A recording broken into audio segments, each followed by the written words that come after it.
The ground beneath Yellowstone National Park rose for 6 straight months in 2025, and nobody on the nightly news said a word.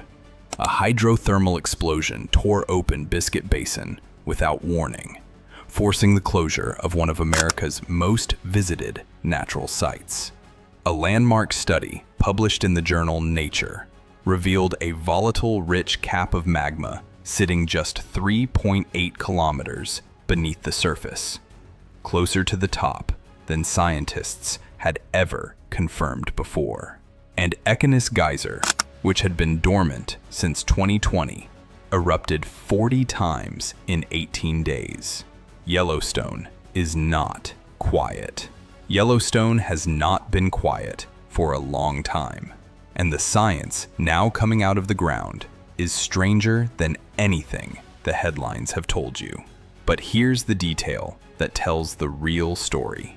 On July 23, 2024, at approximately 10 in the morning local time, a hydrothermal explosion detonated without warning at Black Diamond Pool inside Yellowstone's Biscuit Basin thermal area. It was not a volcanic eruption, was closed for the remainder of the season. And on May 31st, 2025, at 8:39 in the evening local time, Black Diamond Pool exploded again. Hydrothermal explosions do not appear on any eruption forecast. They cannot be predicted.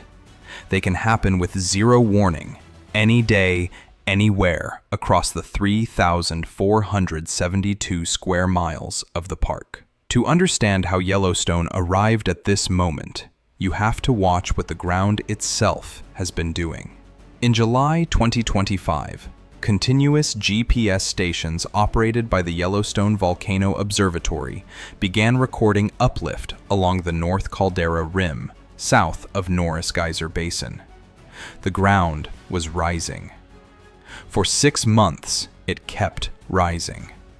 The Yellowstone caldera floor has risen and fallen repeatedly over the past century, as much as 150 millimeters in a single year between 2004 and 2008. But every episode of Uplift triggers the same question that volcanologists are never fully able to dismiss.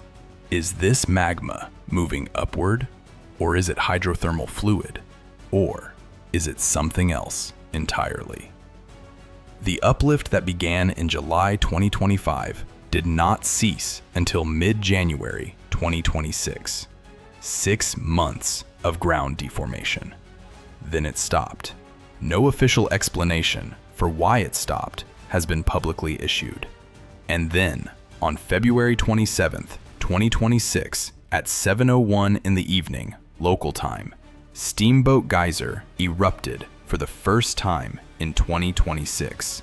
The world's tallest active geyser, capable of launching water 90 meters into the air. That same month, Evacuation Geyser erupted approximately 40 times between February 7th and February 24th. It had not erupted at all since 2020. Here is what the science reveals, and it is stranger than anything a headline can carry. In January 2025, researchers from the USGS published a landmark analysis in the journal Nature. Using electrical conductivity mapping across the entire Yellowstone system, they produced the first 3-dimensional picture of exactly where the magma is and how much of it exists. The findings were not reassuring. Between 400 and 500 cubic kilometers of silica-rich rhyolite magma is concentrated specifically under the northeastern portion of the Yellowstone caldera, the same crater left by the last supereruption 630,000 years ago. That volume is larger than the entire Mesa Falls eruption of 1.3 million years ago. And hot basalt rising from the mantle below is actively pumping more heat into this pocket, keeping it molten, and over time, increasing its total volume. Then, A separate team from Rice University, the University of New Mexico, and the University of Utah went deeper. They drove a 53,000-pound Vibrosius truck, the kind used in oil and gas exploration, into the northeastern caldera and used it to send artificial seismic waves into the Earth. What they found was a sharp, volatile-rich cap sitting at exactly 3.8 kilometers depth. Professor Brandon Schmant, the lead researcher, described the system as resembling steady breathing, gas rising through cracks and venting at the surface through Yellowstone's hydrothermal features.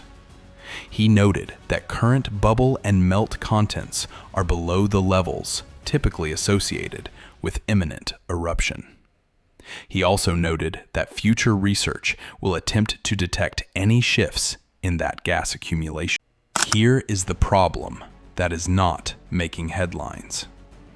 The Yellowstone Volcano Observatory updated its official geological hazard response plan in June 2025. That document outlines, in precise bureaucratic language, what agencies will do when Yellowstone's alert level rises from normal to advisory, from advisory to watch, from watch to warning. It describes evacuation coordination between the National Park Service, FEMA, Wyoming, Montana, and Idaho emergency management offices.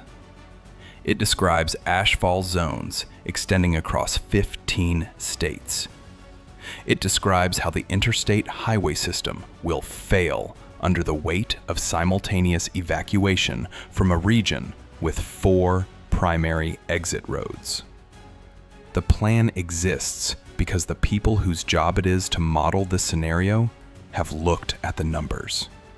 3 million visitors pass through Yellowstone National Park every year.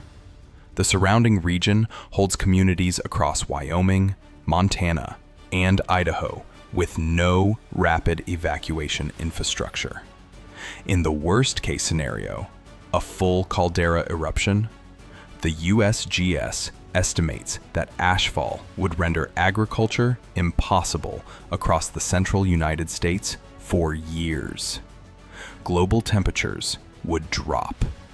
Crops would fail on 3 continents. The Yellowstone Volcano Observatory's current alert level is normal. The aviation color code is green. But the ground rose for 6 months and then stopped without explanation. A magma cap sits 3.8 kilometers beneath the surface, closer than any previous measurement confirmed. 2 hydrothermal explosions have detonated at Black Diamond Pool in 14 months. And a geyser that went silent for 5 years erupted 40 times in 18 days. If the science says the system is venting steadily, like breathing, and if that venting is what keeps the pressure from building, what happens the day the breathing stops? If the cap at 3.8 kilometers is releasing gas efficiently now, what does the monitoring equipment look like the morning it is not? And if the plan exists, the evacuation corridors, the agency coordination, the ashfall maps, the agricultural failure projections, if every government office responsible for this has already written down what happens next, then what does it mean that the most visited national park in the Western Hemisphere still has 4 roads out? The caldera has not erupted in 630,000 years. The ground above it rose for 6 months in 2025, and no one said why. It is still there, 3.8 kilometers down, breathing.